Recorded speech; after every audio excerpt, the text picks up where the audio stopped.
Selamat bertemu kembali adik-adik di rumah.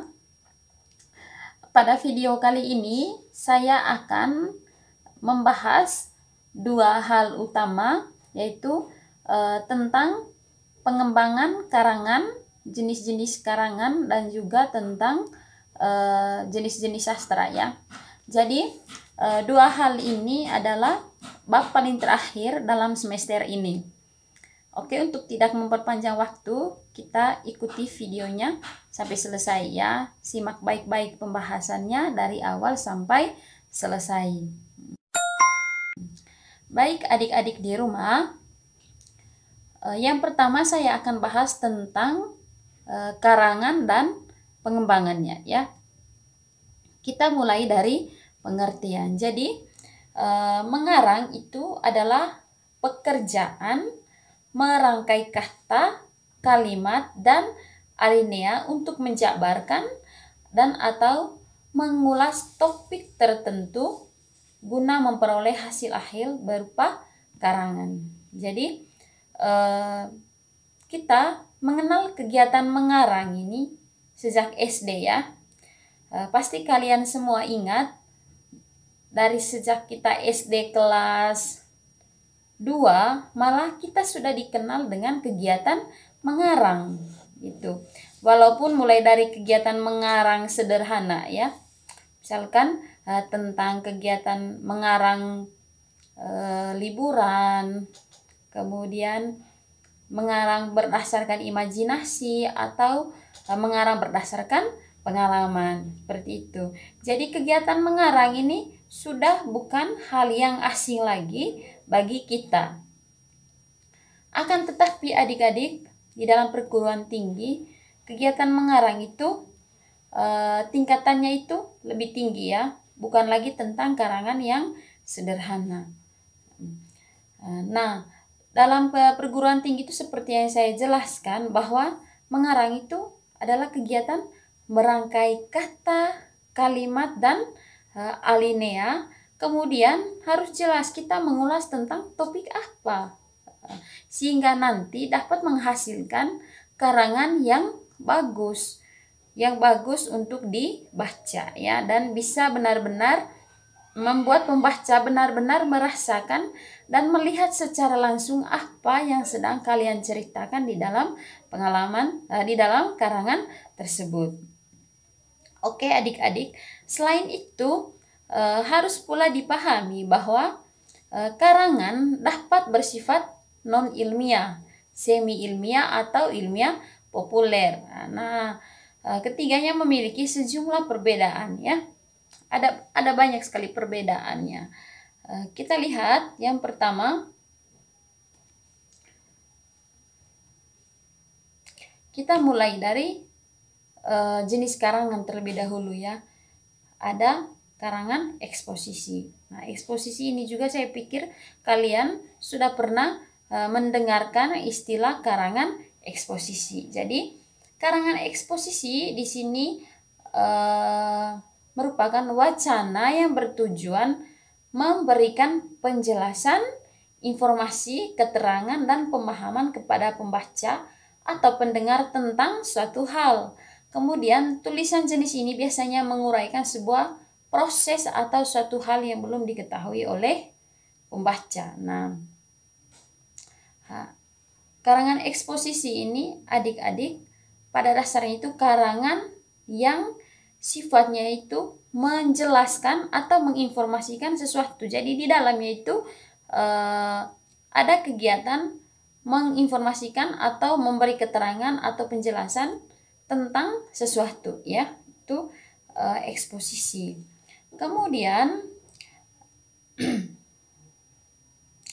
sebuah tulisan expository, expose ya, kata dasarnya itu expose berarti mengekspos atau menginformasikan begitu, diekspos, diinformasikan, dipublish begitu. Jadi karangan eksposisi ini hanya memberikan informasi dan tidak memiliki tujuan yang lain ya, seperti misalnya mempromosi atau menggiring pembaca agar setuju dengan apa yang dijelaskan di dalamnya, tidak begitu. Jadi pada dasarnya eksposito di sini atau eksposisi ini hanya untuk menginformasikan. Nah, jenis karangan ini dapat kita temukan dalam kehidupan sehari-hari di media massa seperti di berita politik, berita kriminal, atau ada banyak lagi ya. Kemudian, karena sifatnya ini memaparkan, karangan eksposisi dapat juga disebut sebagai paparan ya. Kita dengarkan, saya akan bacakan contoh karangan eksposisi di media massa. Judulnya di sini berlian ya. Judulnya berlian. Nah, berasal dari atom karbon yang dibentuk di bawah tekanan sangat tinggi dan terkubur amat sangat dalam di bawah tanah.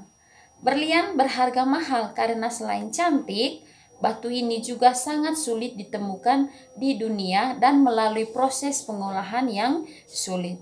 Permukaan berlian tidak bisa basah oleh air, namun sangat rentan terhadap minyak. Berlian dinilai dari kejelasannya, warnanya, dan potongannya. Inilah alasan mengapa berlian itu masuk dalam kategori barang yang sangat mahal. Indonesia adalah salah satu penghasilan berlian yang terbaik. Jadi itu adalah cuplikan contoh karangan eksposisi, di mana di dalamnya itu jelas bahwa karangan eksposisi ini memaparkan tentang berlian ya, tentang berlian itu atau menjelaskan. Itu dia contoh karangan eksposisi. Kemudian jenis karangan yang kedua sekarang argumentasi. Kalau tadi eksposisi, sekarang argumentasi ya. Nah, karangan argumentasi ini adik-adik bertujuan untuk meyakinkan atau mengubah pendapat pembaca atas sesuatu pendapat, ideologi, doktrin, sikap, atau tingkah laku tertentu. Jadi dalam tulisan yang bersifat ilmiah, jenis karangan ini biasanya digunakan oleh penulis karena sebuah karya ilmiah harus dapat meyakinkan pembaca. Kemudian penulis harus menyusun karangannya secara logis dengan alasan atau data yang mampu meyakinkan pembaca. Jadi argumentasi ini, dari namanya saja karangan argumentasi berargumen. Ini adalah isinya itu tentang pendapat dari penulis, yang mana penulis ini berargumen tentang sesuatu hal ya, berargumen tentang suatu hal. Nah, dia di dalam tulisannya itu tidak sekedar memberikan pendapatnya atau argumen, tetapi harus disertai dengan data yang mendukung argumen atau pendapat yang ia tuliskan di dalam karangan itu. Begitu ya. Berikutnya, supaya lebih paham, mari kita dengarkan dengan baik contoh karangan argumentasi. Judulnya di sini terkini. Salah satu kosakata sangat aneh dalam bahasa Indonesia yang banyak digunakan oleh media elektronik, terutama televisi, adalah terkini. Sejumlah stasiun televisi menggunakan kata itu dengan berbagai variasi seperti kabar terkini, terdepan, dan terkini. Indonesia terkini dan sebagainya, ada banyak. Adakah yang lebih kini sehingga ada yang terkini? Adakah waktu bisa kita tangkap atau kita bekukan menjadi kini yang berhenti, statis, membeku, kemudian kita bikin yang lebih kini bernama terkini? Kini, kemarin, ataupun esok adalah momen yang tak mungkin kita tangkap. Begitulah absurditas waktu. Hanya tubuh kita yang menjadi bukti dan saksi yang menangkap jejak waktu. Bayi bertumbuh remaja, muda, berangsur matang. Setelah itu tua, kusut, menopause, renta, dan surut. Nah, di sini, pada contoh ini, orang ini berargumentasi bahwa tidak ada sesuatu yang terkini ya. Karena waktu itu tidak bisa dihentikan. Itu kurang lebih inti dari contoh karangan argumentasi ini. Oke, di sini mari kita dengar lebih lanjut. Bukan karena bahasa Indonesia tak mengenal tensis, lalu kita boleh memakai kosakata dengan logika sembarangan. Melatih logika, melatih otak, bahkan melatih tubuh, tangan kita pun sebenarnya bisa mengingat apa yang tak diingat oleh otak kita. Adalah bagian-bagian dari melatih kesadaran. Tiadanya kesadaran membuat jagat kecil, yaitu dari kita, menjadi morat-marit. Korupsi dan segala kejahatan turunannya adalah perihal diri manusia yang kacau. Di sini adik-adik, seperti yang saya jelaskan sebelumnya bahwa seseorang yang membuat karangan argumentasi ini, misalkan ya dia berargumen tentang sesuatu hal, maka harus disertai dengan data yang lengkap ya. Kemudian jenis karangan yang ketiga yaitu persuasi atau ajakan. Karangan persuasi adalah karangan yang bertujuan meyakinkan pembaca, membuat pembaca percaya atau membujuk pembaca atas apa yang dikemukakan oleh penulis. Yang dikemukakan itu dapat saja berupa fakta, produk, pendapat, hingga ideologi tertentu. Bidang yang paling banyak menggunakan jenis karangan ini adalah dunia periklanan. Jadi, persuasi ini adalah karangan yang isinya itu mengajak atau membujuk pembaca atau pendengar. Isinya itu membujuk orang ya agar mengikuti apa yang disampaikan oleh si penulis karangan. Namanya saja persuasi ya, membujuk orang atau mengajak begitu. Misalkan iklan. Iklan ini mana ada iklan yang isinya itu menjelekkan tentang sesuatu yang diiklankan itu, tentang barang atau produk yang diiklankan, tidak ada kan?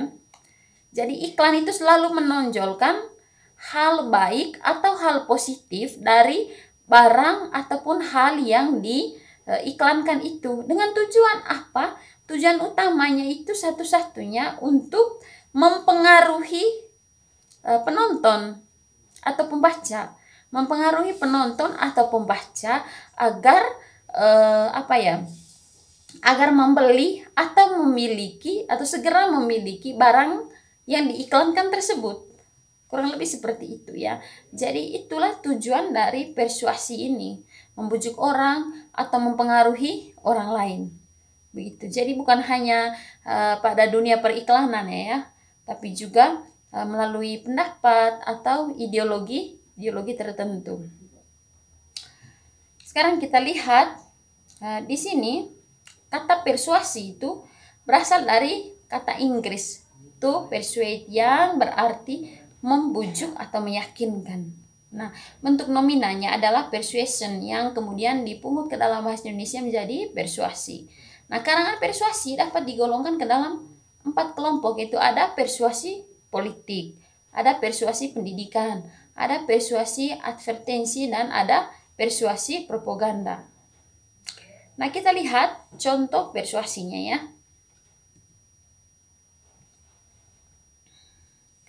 Di sini contoh karangan persuasi.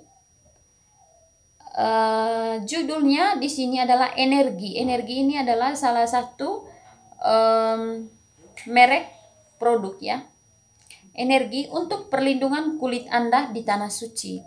Persiapkan perawatan khusus kulit wajah dan tubuh Anda saat menuju tanah suci dengan energi, sehingga kondisi cuaca, suhu, dan udara yang ekstrim tidak mengganggu kekhusyuan ibadah haji. Energi skincare package akan menjaga dan melindungi kulit Anda tetap lembab, sehat, dan alami. Nah, ini jelas sangat mempengaruhi pembaca ya. Itu dia contoh karangan persuasi. Berikutnya adalah karangan narasi atau kisah. Dengar baik-baik penjelasannya ya. Narasi atau kisahan adalah karangan yang menceritakan sesuatu baik berdasarkan pengamatan maupun pengalaman secara runtun. Sebuah karangan narasi akan berusaha mengisahkan suatu peristiwa atau kejadian secara kronologi. Penulisan narasi yang baik membutuhkan 3 hal utama, yaitu kalimat pertama dalam paragraf harus menggugah minat membaca, kejadian disusun secara kronologis, dan memiliki fokus pada tujuan akhir yang jelas. Nah, narasi ini adalah kisah ya, menceritakan tentang suatu hal dari awal sampai akhir, entah itu kisah cinta, entah itu kejadian atau peristiwa. Nah, saya akan bacakan contoh karangan narasi ya. Ini cuplikan dari novel Raumanen. Saya akan bacakan ya. Dulu musim hujan pertama itu, ketika anakku dan aku baru pindah kemari, Monang masih rajin datang. Setiap hari raya Natal, Paskah, dan tentu hari ulang tahunku. Ya, artinya ia selalu datang sehari sesudahnya. Mungkin ia malu bertemu dengan keluargaku. Jadi selalu diusahakannya agar datang sesudah mereka pergi. Mengelakkan senyum dingin yang terarah kepadanya yang lebih melukai dari 1000 tuduhan. Melarikan diri dari pandangan penuh arti yang lebih keras memukul daripada tinju kepal. Keluargaku tak pernah memaafkannya. Barangkali mereka tak sanggup menerima bahwa aku sendiri sudah lama mengampuninya. Mereka tidak bisa mengerti bahwa aku sanggup tetap mengasihi orang yang telah mengucilkanku kemari. Kalau bukan karena Monang, tentu aku pun sudah menjadi tokoh masyarakat sekarang. Namaku dan potretku tentu sering muncul di surat kabar. Perbuatanku dan pemikiranku tentu dianggap turut membangun masyarakat, turut mengarahkan terlaksananya cita-cita mereka. Sekarang teman-temanku pun sudah lupa padaku. Karena perbuatan Monang, aku menjadi begini. Tetapi aku sudah lama mengampuninya. Keampunan dosa bukankah itu inti dari agamaku? Kuyakinkan bahwa Allah Maha Pemurah, mengampuni dosa sekeji apapun. Ia sudah mengampuni aku. Aku yakin betul bahwa dosaku diampuni olehnya. Dan kalau begitu, siapakah aku yang gegabah menolak penyesalan sesamaku? Hukumanmu sudah cukup berat, Monang. Aku takkan menambah sekerikil pun atas bebanmu.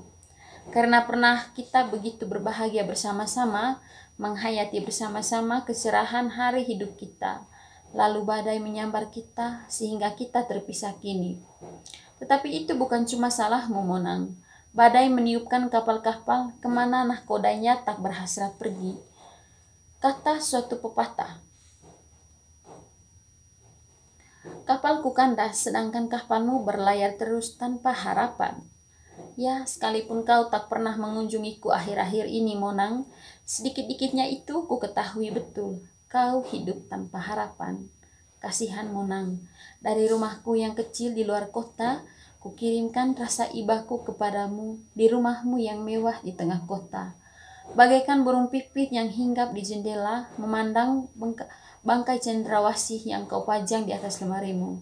Dan kau, kalau sampai kau lihat burung pipit itu, Monang, ingatkah kau padaku, pada raumanen cinta pertamamu. Nah, ini adalah tentang kisah cinta ya, kisah cinta. Dia di sini menceritakan tentang bagaimana awal mula mereka berpisah ya, sampai pada akhirnya mereka sekarang tinggal berpisah rumah itu. Ini dikemas dalam kata-kata yang puitis, romantis dan sangat indah ya. Sehingga ini benar-benar membawa perasaan pembaca dan ikut merasakan apa yang dialami oleh penulis di dalam kisah tersebut. Nah, itu adalah contoh karangan narasi. Selanjutnya, karangan deskripsi. Nah, adik-adik, deskripsi merupakan jenis karangan yang menggambarkan bentuk objek pengamatan dari aspek rupa, sifat, rasa, atau corak sesuai dengan keadaan yang sebenarnya. Selain menggambarkan perasaan bahagia, takut, sepi, sedih, atau gembira. Tujuan karangan ini adalah untuk membantu pembaca membayangkan apa yang digambarkan tersebut. Jadi, adik-adik, karangan deskripsi ini adalah isinya itu tentang deskripsi tentang sesuatu hal, ya. Apakah itu benda, rumah, atau seseorang beserta dengan sifatnya. Kemudian karangan deskripsi ini juga bisa mendeskripsikan tentang perasaan dan hati yang sedang dialami, sehingga orang bisa dengan mudah membayangkan apa yang digambarkan oleh penulis. Nah, seorang penulis yang hendak menulis karangan deskripsi harus teliti, cermat, dan kreatif, yang memilih kata-kata sehingga pembaca dapat membayangkan objek yang dilukiskan tersebut. Agar sampai pada tujuan tadi, seorang penulis harus mengambil sikap tertentu terhadap objek yang akan dilukiskannya. Ada dua pendekatan yang bisa diambil oleh penulis dalam deskripsikan sesuatu, yaitu pendekatan realistis dan pendekatan impresionalistis ya. Oke, adik-adik di rumah, itu dia 5 jenis karangan yang sudah kita pelajari ya. Yang pertama tadi karangan eksposisi. Yang kedua karangan argumentasi. Yang ketiga karangan persuasi. Yang keempat karangan narasi. Dan yang kelima adalah karangan deskripsi. Nah, adik-adik, saya akan menjelaskan kembali inti dari kelimanya ini ya. Eksposisi tadi, karangan eksposisi tadi itu adalah karangan yang isinya tentang penjelasan atau informasi tentang suatu hal ya.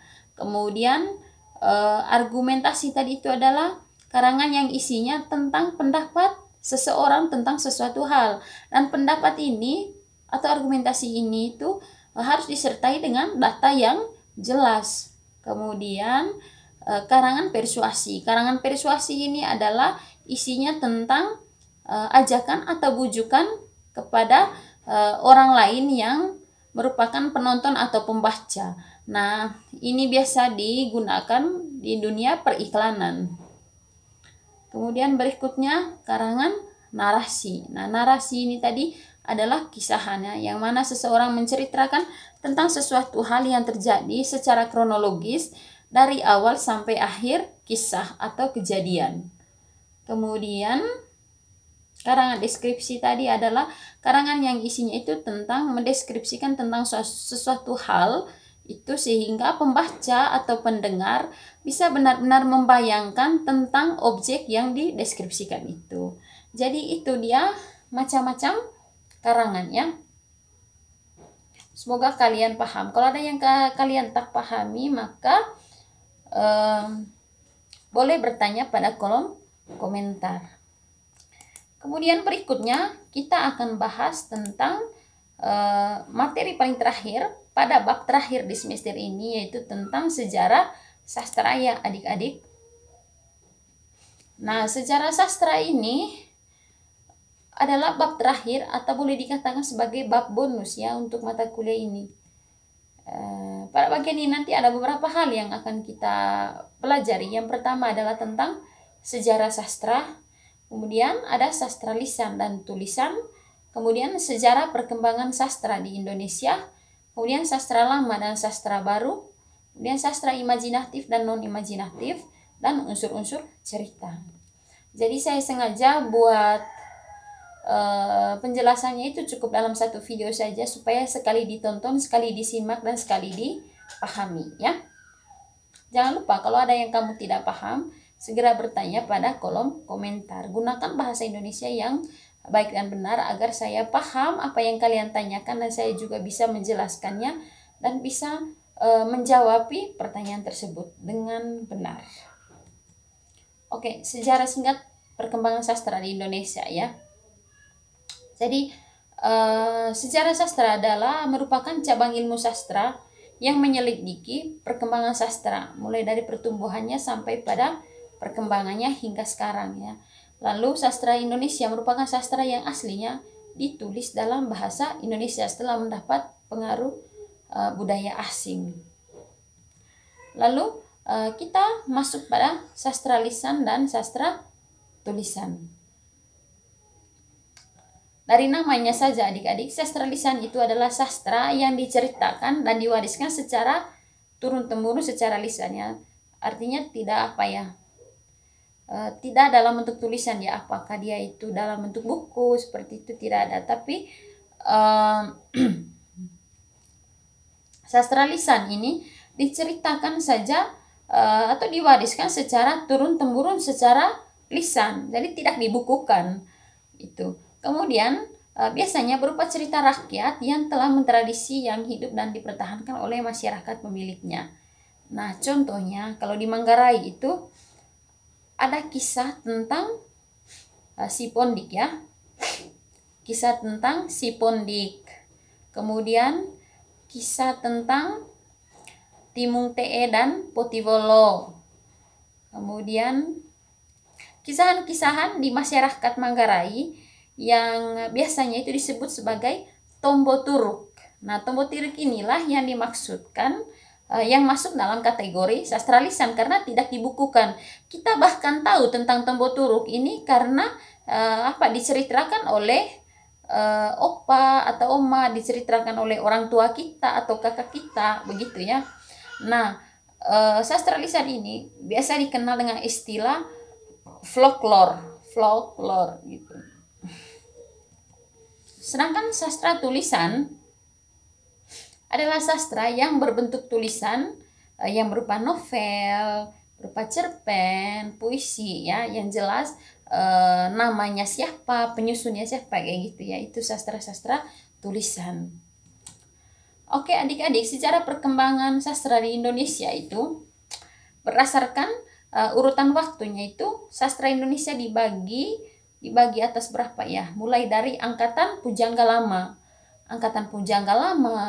kemudian angkatan Melayu Lama, kemudian angkatan Balai Pustaka, angkatan Pujangga Baru, angkatan 45, angkatan 50-an, angkatan 66 sampai 70-an, kemudian dasawarsa 80-an, dan angkatan reformasi. Nah, pertanyaannya, kenapa diberi nama seperti itu? Itu karena berdasarkan urutan waktunya ya. Dan setiap nama-nama itu terdapat karya sastra yang menonjol dan yang terkenal pada masanya, begitu. Nah, itu nanti yang akan kita bahas ya. Kita lihat angkatan Pujangga Lama. Kalau anak sastra pasti dia paham dan tidak perlu mendengarkan lagi kira-kira apa ya angkatan Pujangga Lama itu, apa yang perlu saya ingat di sana. Tidak ada ya. Nah, angkatan Pujangga Lama ini karya sastra pada angkatan Pujangga Lama dihasilkan sebelum abad ke-20, coba bayangkan. Dan karya-karya sastra pada angkatan Pujangga Lama nih adik-adik, itu didominasi oleh syair, pantun, hikayat, dan gurindam. Nah, untuk kalian ketahui bahwa syair itu bentuk puisi lama yang terdiri dari 4 baris dalam 1 bait. Dan sajaknya itu bunyi rima akhirnya itu sama semua ya. Sedangkan kalau pantun, puisi lama yang terdiri dari 4 baris dalam 1 bait. Nah, baris pertama dan kedua merupakan sampiran dan baris ketiga dan keempat adalah isi ya. Nah, biasanya kalau syair tadi bersajak a, sedangkan kalau pantun itu bersajak ab. Artinya huruf terakhir pada baris pertama dan ketiga harus berbunyi sama, demikian dengan huruf terakhir baris kedua dan baris keempat ya. Itu makanya namanya ab, sajaknya ab. Lalu hikayat. Kalau hikayatnya adik-adik bentuk sastra yang berisikan tentang kisah, cerita, dan dongeng. Umumnya mengisahkan tentang kehebatan atau kepahlawanan ya. Itu hikayat. Lalu gurindam. Kalau gurindam ini puisi lama yang tiap baitnya itu terdiri dari 2 baris saja. Jadi hanya 2 baris saja ya. Dan sajaknya itu a. Jadi bunyi akhirnya itu sama semua. Biasanya gurindam ini berisi tentang nasihat, kemudian didikan, dan masalah-masalah agama. Oke, adik-adik di rumah, itu dia angkatan apa tadi itu. Nah, sekarang angkatan Melayu Lama. Nah, sastra Melayu Lama dihasilkan antara 1870 sampai 1942 dan berkembang di lingkungan masyarakat Cina dan Sumatera. Nah, bentuk karya sastra Melayu Lama berupa syair, hikayat, dan novel barat terjemahan. Jadi dulu itu ada novel barat terjemahan ya. Kemudian sastra Melayu Lama yang masih hidup sampai sekarang adalah peribahasa ya. Sastra Melayu Lama yang masih hidup sampai sekarang itu adalah peribahasa. Berikutnya, angkatan Balai Pustaka. Nah, angkatan ini tumbuh dan berkembang sekitar tahun 20-an. Nah, pada masa ini pencipta karya sastra yang memiliki keinginan untuk memberikan pendidikan budi pekerti dan mencerdaskan kehidupan bangsanya melalui bacaan. Tema karya sastra pada masa ini adalah tentang kawin paksa seperti novel. Jadi novel-novel Siti Nurbaya, Azab dan Sengsara, Si Cie Belum Merindukan Bulan, dan Salah Asuhan itu lahir di angkatan Balai Pustaka. Ya, jadi kamu perlu ingat bahwa pada angkatan Balai Pustaka itu ciri utamanya itu ada karena tema utama dari karya sastra itu adalah kawin paksa. Kenapa begitu? Karena pada saat itu merajalelanya kasus perkawinan paksa, kawin kawin yang dipaksa entah itu oleh orang tua, intinya bukan karena persetujuan antara orang yang nikah tersebut. Nah, pada saat itu kejadian-kejadian pada saat itu digambarkan pada karya sastra pada angkatan Balai Pustaka.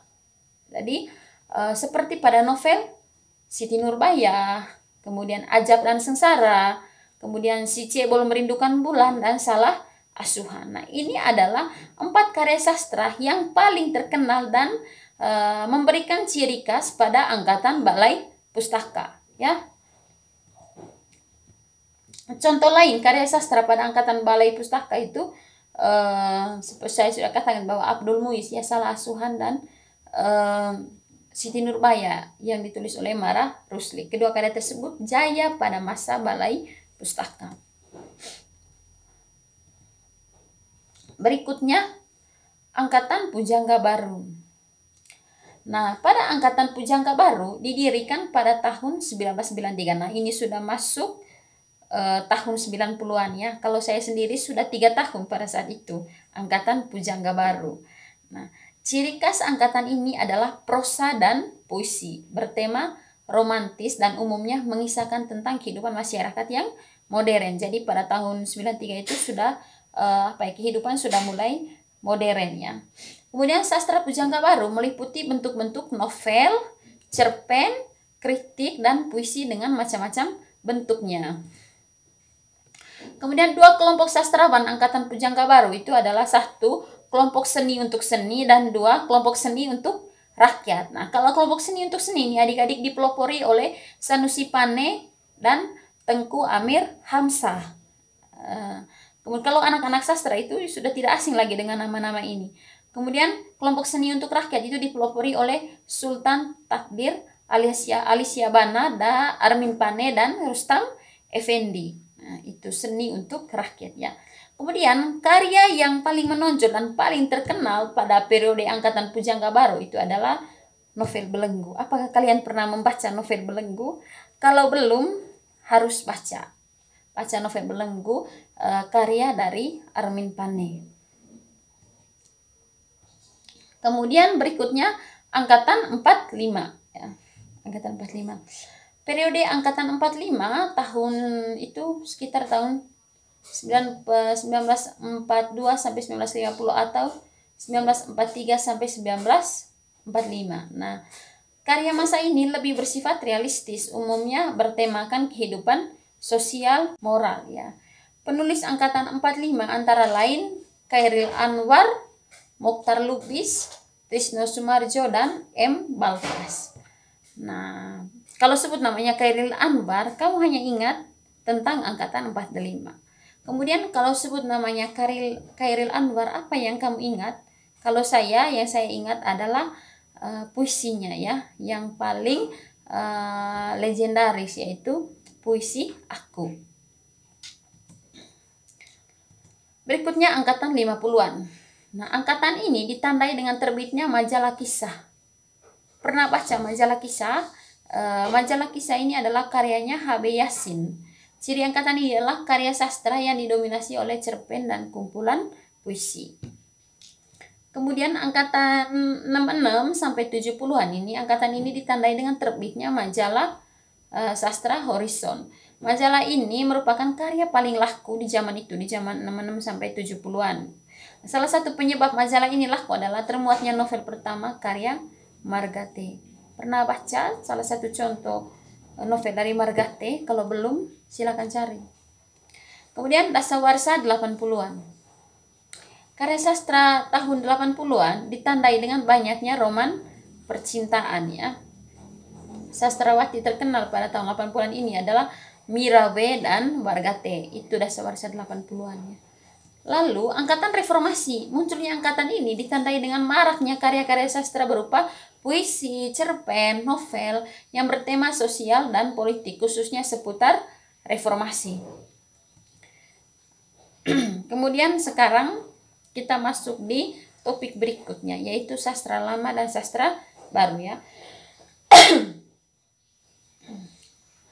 Nah, sastra lama ini adik-adik sastra yang berbentuk lisan atau sastra Melayu yang tercipta dari suatu ujaran atau ucapan ya. Nah, sastra lama ini adalah sastra lisan gitu. Kita sudah bahas tentang sastra lisan tadi ya. Sastra lama ini adalah sastra lisan. Nah, ciri-ciri sastra lama itu yang pertama anonim, artinya tanpa nama, kita tidak tahu siapa pengarangnya atau siapa penemunya.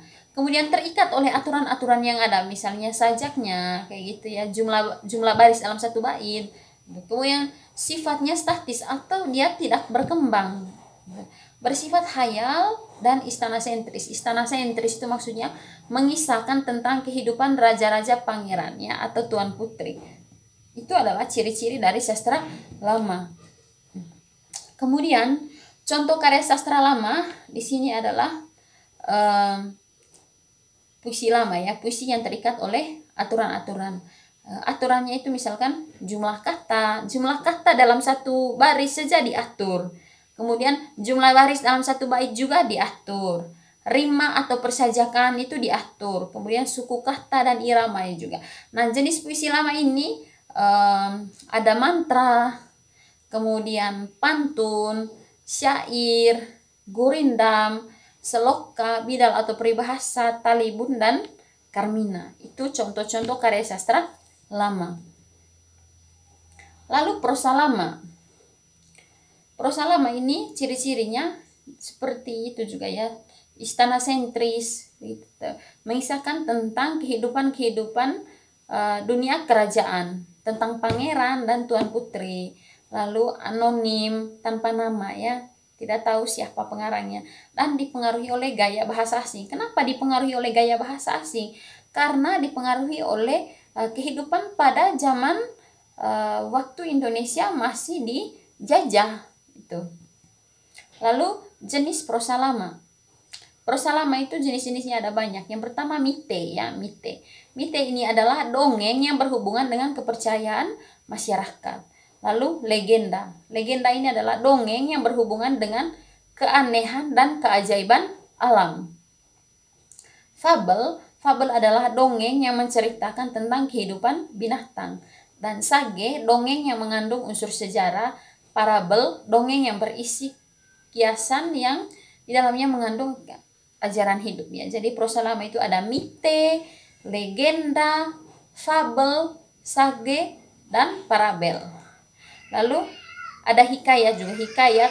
Kalau hikayat ini adalah prosa yang berisi tentang kisah kepahlawanan, kemudian cerita berbingkai. Pernah baca cerita berbingkai? Kalau cerita berbingkai ini adik-adik, itu cerita yang di dalamnya itu terdapat pula cerita yang diceritakan para pelakunya. Jadi cerita di dalam cerita itulah makanya namanya itu cerita berbingkai. Lalu tambo. Tambo ini adalah cerita zaman dulu yang sama sekali tidak benar, cerita rekaan, cerita karangan. Epos. Kalau epos ini dongeng tentang keberanian dan kepahlawanan. Sedangkan cerita pelipur lara itu cerita yang mengungkapkan tentang kebodohan seseorang yang disajikan secara humor. Cerita pelipur lara kalau yang di Manggarai itu adalah tentang kisah tentang si Pondik ya, yang mana si Pondik adalah bocah yang menjual barang jualannya itu dengan harga yang justru lebih murah dari harga modalnya. Seperti lucu tapi bodoh tetapi lucu ya. Itu cerita pelipur lara. Kemudian itu sastra lama adik-adik. Berikutnya adalah sastra baru. Nah, sastra baru ini karya sastra yang telah dipengaruhi oleh karya sastra asing sehingga sudah tidak asli lagi. Nah, ciri-ciri karya sastra itu yang pertamanya pengarangnya dikenal oleh masyarakat luas. Itu sastra baru. Kemudian bersifat dinamis. Dinamis ini berubah-ubah ya. Tidak statis seperti karya sastra lama. Lalu temanya itu rasional, bukan lagi tentang istana sentris seperti pada karya sastra lama, tapi rasional sesuai dengan situasi dan keadaan pada zaman sekarang. Lalu modern ya, modern. Misalkan tentang kehidupan modern, bukan lagi yang tradisional. Lalu masyarakat sentris, tentang kehidupan sehari-hari masyarakat, bukan tentang kehidupan kerajaan ya. Contoh karya sastra baru. Nah, contoh karya sastra baru itu zaman sekarang ada banyak sekali. Yang pertama novel. Novel itu adalah karya fiktif naratif. Nah, setiap kita pasti pernah ya membaca novel. Novel itu ada novel-novel yang bagus tentang kisah cinta, kisah kehidupan keluarga, kisah percintaan anak-anak remaja gitu, atau novel itu ada novel yang kisah-kisahnya itu tentang perjuangan anak-anak miskin, bagaimana si bocah miskin yang berasal dari keluarga yang tak berdaya tetapi dia bisa sekolah bahkan sampai ke luar negeri, seperti pada Laskar Pelangi. Kemudian ada banyak sekali ya, ada banyak. Kemudian disajikan dalam bentuk cerita lebih panjang dari cerpen dan prosa. Jadi novel itu lebih panjang dari cerpen dan prosa. Alurnya itu sangatlah kompleks. Bahkan masalah di dalamnya juga sangat kompleks ya. Biografi. Kalau biografi ini kisah atau keterangan tentang kehidupan seseorang, lebih kompleks daripada daftar tanggal lahir. Jadi biografi ini tidak sama dengan daftar tanggal lahir ya. Biografi itu lebih lengkap dan lebih kompleks. Kemudian cerpen. Cerpen ini merupakan prosa naratif fiktif gitu. Nah, kalau drama adalah karya sastra yang membutuhkan pemeran. Drama pentas, wayang orang, ketoprak, ludruk, lenong. Kalau drama ini pasti di antara kalian itu pernah menjadi pemeran di dalam drama ya. Misalkan ada sebuah kisah. Nah, kisah ini kita tuliskan dalam bentuk drama ya. Lalu kita pilih pemerannya siapa-siapa saja dan sebagai siapa. Lalu dipentaskan ya. Itulah drama. Soneta adalah bentuk kesusastraan Italia yang lahir sejak pertengahan abad ke-13 di kota Florence. Itu dia. Contoh karya sastra baru itu saya sebut lagi. Yang pertama novel, biografi, cerpen, drama, soneta ya. Itu ada 5. Oke, kita sudah bahas berapa tentang apa ini tentang sastra tadi. Ada sastra lisan, sastra tulisan, ada sastra lama, ada sastra baru. Kemudian sekarang genre sastra. Genre sastra ini adalah sastra imajinatif dan non imajinatif ya. Oke, berikutnya genre sastra ada imajinatif dan non imajinatif. Nah, sastra imajinatif nih adik-adik. Sastra imajinatif, dari namanya saja kita sudah paham ya, sastra imajinatif dan non-imajinatif. Kalau sastra imajinatif itu adalah sastra yang merupakan diciptakan karena hanya berdasarkan imajinasi pengarang ya. Berdasarkan imajinasi pengarang itu misalkan ada cerpen, kemudian novel, ada drama, puisi. Jadi itu adalah sastra-sastra imajinatif yang mana sastra ini dihasilkan hanya berdasarkan imajinasi penulis atau pengarangnya. Kalaupun novel itu ditulis berdasarkan kisah nyata, tetap saja ada polesan-polesan hasil imajinasi dari yang mengalaminya ya. Gitu. Kemudian sastra non imajinatif. Kalau sastra non imajinatif itu sastra yang diciptakan berdasarkan fakta atau kenyataan yang terjadi. Ya. Jadi sastra non imajinatif itu ada esai, ada kritik, sejarah, biografi, autobiografi kayak gitu. Kalau esai itu kan tulisan yang mengangkat suatu masalah sastra berdasarkan subjektivitas penulisnya, berdasarkan pandangan dari penulisnya, itu esai. Lalu kalau kritik itu penilaian terhadap suatu karya sastra.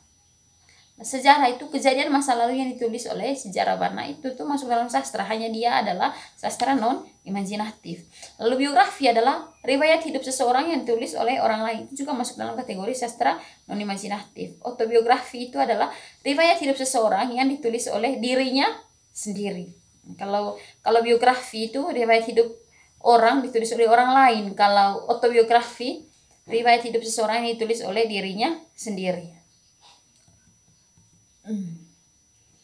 Oke, itu dia tentang sastra imajinasi dan non imajinasi. Ada banyak sekali hal yang sudah kita dapatkan ya pada video kali ini. Saya lanjut terus pada subtopik berikutnya, itu adalah tentang cerita dan unsur-unsurnya ya. Apa itu cerita? Cerita itu adalah kisah narasi tentang sesuatu ya, narasi tentang sesuatu, menceritakan. Kita setiap hari itu pasti bercerita ya. Unsur-unsur cerita itu apa? Ada unsur intrinsik dan ada unsur ekstrinsik ya. Kalau unsur intrinsik itu meliputi yang pertama tema. Kira-kira apa tema dari hal yang kamu ceritakan itu? Apakah temanya percintaan, atau tema tentang masyarakat sosial, atau tentang politik, atau tentang kesehatan, atau tentang perekonomian, atau tentang kehidupan berkeluarga, itu temanya, tema-tema. Atau tentang sistem pendidikan di SD. Lalu berikutnya adalah ada latar dan setting, atau waktu, tempat, dan suasana. Nah, hal yang kamu ceritakan itu terjadinya kapan dan di mana, pada suasana apa, itu harus ada ya pada cerita. Kemudian ada penokohan atau watak. Yang pasti di dalam sebuah cerita itu ada pelakunya, pelaku cerita. Oleh karena itu harus ada penokohan. Pelaku ini juga memiliki wataknya masing-masing ya. Gitu. Kalau kita bikin cerita itu seperti itu, harus ada penokohannya. Setiap tokoh itu harus ada harus jelas watak si tokoh A seperti apa, watak si tokoh B seperti apa, si tokoh C seperti apa, dia perannya sebagai apa, kayak gitu. Lalu alur ini adalah jalan kisah, begitu kan? Bagaimana kamu mengisahkan, apakah dari awal sampai akhir, atau kamu mulai dari tengah ke awal baru ke akhir, atau kamu mulai dari akhir baru cerita awalnya gimana. Yaitu ada alur maju, alur mundur, kemudian alur campuran. Lalu ada sudut pandang. Sudut pandang ini adalah cara kamu menyampaikan cerita. Kalau kamu sebagai pencerita, bagaimana cara kamu? Apakah kamu masuk di dalam cerita, ataukah kamu hanya sebagai pencerita dan orang lain adalah pelaku utamanya? Maka sudut pandang itu ada yang disebut dengan sudut pandang orang pertama dan orang ketiga. Kalau sudut pandang orang pertama, maka kamu adalah tokoh utamanya. Sedangkan kalau orang ketiga, kamu hanya penulis, kamu tidak masuk di dalamnya. Kamu menggunakan kata dia ya. Kemudian amanat atau pesan. Nah, amanat atau pesan ini adik-adik, setiap kali apa yang kamu ceritakan, apa yang kamu tulis itu harus ada pesan atau amanat yang disampaikan kepada pembaca atau pendengarnya. Lalu harus ada konflik di dalamnya. Konfliknya apa? Jadi cerita itu tidak seru kalau tak ada konfliknya. Apakah di dalamnya itu ada konflik batin atau konflik fisik gitu. Konfliknya itu bagaimana dan siapa yang mengalami konflik? Harus jelas solusi dari konflik yang terjadi di dalam cerita itu tuh bagaimana. Berikutnya, majas atau gaya bahasa. Kamu menggunakan majas atau gaya bahasa apa di dalam cerita itu? Jangan asal, buatlah supaya si pembaca benar-benar ikut merasakan apa yang kamu tulis di dalam cerita. Maka gunakanlah majas atau gaya bahasa yang bagus di dalamnya. Jangan menulis cerita seperti menulis berita. Jangan menulis cerita seperti apa ya, kayak gitu. Pokoknya gunakan majas atau gaya bahasa yang benar-benar menarik agar cerita tersebut terus dibaca atau didengar oleh pembaca ataupun pendengar. Oke. Berikutnya, unsur ekstrinsik. Itu tadi dia unsur intrinsiknya ya. Jadi unsur intrinsik cerita itu ada tema, setting, waktu, tempat, dan suasana. Kemudian ada penokohan dan watak. Ada alur seperti alur maju, mundur, dan campuran. Kemudian ada sudut pandang seperti sudut pandang orang pertama dan orang ketiga. Kemudian ada amanat atau pesan. Ada konflik batin dan fisik. Ada majas atau gaya bahasa. Berikutnya adalah unsur ekstrinsik. Oke, adik-adik, unsur ekstrinsik ini adalah tentang nilai kehidupan dan latar belakang penulisnya. Jadi itu unsur X, namanya saja X ya, berarti berada di luar, di luar dari cerita. Itu adalah latar belakang dari penulis, terlepas dari unsur-unsur intrinsik di dalam cerita itu. Baik adik-adik di rumah, itu tadi tentang sejarah sastra. Saya akan meringkasnya kembali ya, supaya mudah kalian ingat. Jadi hal yang kita bahas tadi itu, selain dari karangan yang dibahas pada awal tadi, kita sudah bahas tentang sejarah sastra, kemudian sastra lisan dan tulisan, kemudian sejarah perkembangan sastra di Indonesia, sastra lama dan sastra baru, sastra imajinatif non imajinatif, dan unsur-unsur cerita. Nah, itulah hal-hal yang sudah kita pelajari. Lalu kita juga sudah bahas tadi tentang banyak hal ya di dalam sastra lisan dan tulisan tadi itu. Sastra lisan ada tadi seperti yang saya sudah jelaskan, bahwa sastra yang diwariskan secara turun temurun secara lisan, jadi tidak dibukukan ya. Kemudian sastra tulisan tadi itu jelas dalam bentuk tulisan seperti novel, cerpen dan sebagainya gitu. Kemudian sejarah perkembangan sastra Indonesia tadi ya, berdasarkan urutan waktu itu saya tuh baca lagi, ada angkatan Pujangga Lama, kemudian angkatan Melayu Lama, lalu angkatan Balai Pustaka, angkatan Pujangga Baru, angkatan 45, angkatan 50-an, angkatan 66 sampai 70-an, dasawarsa 80-an, angkatan reformasi. Jadi di setiap angkatan ini adik-adik, yang perlu kalian harus hafal adalah di setiap angkatan terdapat karya sastra dan sastrawan yang terkenal yang menandakan majunya angkatan itu. Begitu. Jadi kamu harus paham angkatan Pujangga Lama siapa yang perlu kalian ingat, dan karya sastra apa yang tenar pada saat itu. Pada angkatan Melayu Lama, kira-kira siapa sastrawan yang terkenal pada saat itu dan apa karya sastranya. Angkatan Balai Pustaka juga seperti itu. Begitu juga dengan Pujangga Baru 45 gitu ya. Saya akan ulangi lagi ya. Misalkan pada angkatan Pujangga Lama. Nah, pada angkatan Pujangga Lama itu yang paling diingat adalah ada hikayat, ada gurindam. Kemudian ada syair, ada pantun. Itu angkatan Pujangga Lama. Lalu di angkatan Melayu Lama itu ada syair, hikayat, novel barat terjemahan ya. Kemudian ada peribahasa gitu. Lalu angkatan Balai Pustaka. Angkatan Balai Pustaka itu tema utamanya adalah kawin paksa. Berarti kamu harus ingat novel Siti Nurbaya, Azab dan Sengsara, Si Cik Belum Merindukan Bulan, dan Salah Asuhan. Dan yang paling terkenal pada saat itu adalah Siti Nurbaya, karya sastra Siti Nurbaya, sastrawannya itu adalah Marah Rusli. Kemudian karya sastranya Salah Asuhan, sastrawannya adalah Abdul Muiz. Kemudian angkatan Pujangga Baru. Nah, ciri utama angkatan Pujangga Baru ini adalah prosa dan puisi. Jadi prosa dan puisi. Nah, di sini karya sastra yang paling tenar pada angkatan Pujangga Baru itu adalah novel Belenggu karya Armin Pandi. Itu yang perlu kalian ingat. Lalu pada angkatan 45 adik-adik. Di angkatan 45 ini yang perlu kalian ingat adalah ada si ganteng Chairil Anwar. Nah, pada penulis angkatan 45 itu yang paling tenar adalah Chairil Anwar dengan puisinya Aku, dan Mokhtar Lubis, Tisno Sumarjo, dan Embal Fas ya. Nah, sedangkan angkatan 50-an itu ada majalah kisah karya HB Yasin. Kemudian angkatan 66 sampai 70-an itu ada majalah sastra Horizon itu.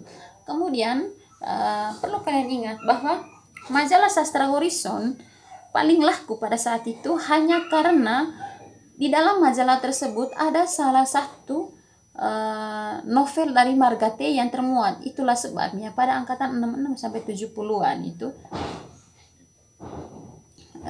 paling laku itu adalah terbitnya majalah sastra Horizon. Kemudian berikutnya dasawarsa 80-an. Dasawarsa 80-an ini adik-adik ditandai dengan banyaknya roman percintaan ya, kisah. Jadi pada dasawarsa 80-an semua karya sastra itu adalah tentang percintaan semua ya, kehidupan percintaan yang romantis. Nah, di situ di dasawarsa 80-an ini yang paling terkenal adalah Mirawe dan Marga T itu. Kemudian angkatan reformasi. Nah, di angkatan reformasi ini karya sastra itu ada puisi, ada cerpen, ada novel. Kemudian itu temanya adalah tentang sosial dan politik khusus seputar reformasi ya. Itulah sebabnya diberi nama angkatan reformasi. Kemudian sastra lama dan sastra baru. Sastra lama ini sama dengan sastra lisan, sastra baru sama dengan sastra apa? Sastra tulisan. Kita lihat bersama. Kalau sastra lama tadi itu anonim ya, tanpa nama, kemudian terikat oleh aturan-aturan yang ada, sifatnya tidak berkembang atau statis, kemudian bersifat hayalan dan istana sentris. Kalau sastra baru itu kebalikan dari itu ya. Nah, bayangkan kalau sastra lama itu jumlah kata saja ditentukan, jumlah baris, rima, suku kata. Beda kalau dengan puisi-puisi baru ya. Pada sastra baru itu bebas kita, bebas itu penulis menentukan berapa baris dalam satu bait, kemudian berapa kata dalam satu baris. Gitu. Kemudian prosa lama dan prosa baru. Kalau prosa lama itu ada mite, legenda, fabel, sage, dan parabel. Sedangkan kalau prosa baru hikayat, cerita berbingkai, tampo, epos, cerita pelipur lara ya. Kemudian sastra baru. Di sastra baru ini ada pengarangnya dikenal oleh masyarakat, kemudian sifatnya pokoknya ini kebalikan dari sastra lama. Itu yang perlu kalian cuma belajar hal-hal yang pentingnya saja ya. Kalau sastra baru itu ada novel, biografi, cerpen, drama, soneta. Kemudian kalau omong tentang genre sastra berarti ada istilah sastra imajinatif dan sastra non imajinatif. Dari namanya saja, kalau sastra imajinatif itu adalah karya sastra yang merupakan hasil dari imajinasi penulis. Kalau non imajinatif itu karya sastra yang berdasarkan fakta ya. Contoh karya sastra imajinatif itu ada cerpen, novel, drama, dan puisi. Kalau sastra non imajinatif itu ada esai, kritik, sejarah, biografi, dan autobiografi. Itu dia. Kemudian cerita. Bagian akhir tadi kita sudah bahas tentang cerita ya. Cerita ini ada unsur intrinsiknya, ada unsur ekstrinsiknya. Kalau unsur intrinsiknya tadi ada tema, kemudian ada latar, setting, waktu, tempat, dan suasana ya. Lalu penokohan dan watak, alur maju, mundur, dan campuran, sudut pandang orang pertama dan orang ketiga, amanat atau pesan, konflik, ada konflik batin, ada konflik fisik, lalu ada majas atau gaya bahasa. Jadi sedangkan kalau unsur ekstrinsiknya tadi ada nilai kehidupan dan latar belakang penulis. Oke adik-adik di rumah, itu dia hal-hal penting yang saya jelaskan pada hari ini ya, pada video kali ini. Jadi adik-adik, materi kita pada mata kuliah konsep dasar bahasa dan sastra Indonesia khusus program studi pendidikan guru sekolah dasar Universitas Katolik Indonesia Santo Paulus Ruteng sudah selesai ya. Jadi materi ini adalah penutup untuk mata kuliah ini. Kita akan bertemu pada mata kuliah berikutnya, itu adalah pembelajaran bahasa dan sastra Indonesia, dan tentunya akan berbeda isinya dari konsep dasar bahasa dan sastra Indonesia. Oke. Walaupun walaupun selalu kita kuliah selalu secara daring begitu, tapi kita sudah saling kenal ya, walaupun tidak mendalam. Jadi selama proses perkuliahan selama 1 semester ini, saya minta maaf apabila mungkin ada banyak hal yang tidak berkenan di hati kalian sebagai mahasiswa saya, begitu. Sebagai manusia juga saya pasti keliru ya, melakukan kesalahan, begitu. Kemudian selain itu juga saya berharap kalian bisa meng-cross check kembali tugas-tugas kalian mulai dari tugas 1 sampai pada tugas 14 ya. Kamu coba cek kembali tugas berapa yang kamu tidak kumpulkan atau lupa mengumpulkannya ya. Jangan sampai itu nanti bisa menjadi masalah. Saya harap kalian bisa mengumpulkan semua tugas-tugas kalian mulai dari tugas 1 sampai tugas 14. Oke, selamat bertemu kembali nanti kalau misalkan kita bertemu pada semester berikutnya. Akan tetapi kalau tidak ya saya harap kalian tetap melanjutkan perjuangan kalian. Jangan patah semangat hanya karena pandemi. Kemudian tetap jaga kesehatannya. Terima kasih.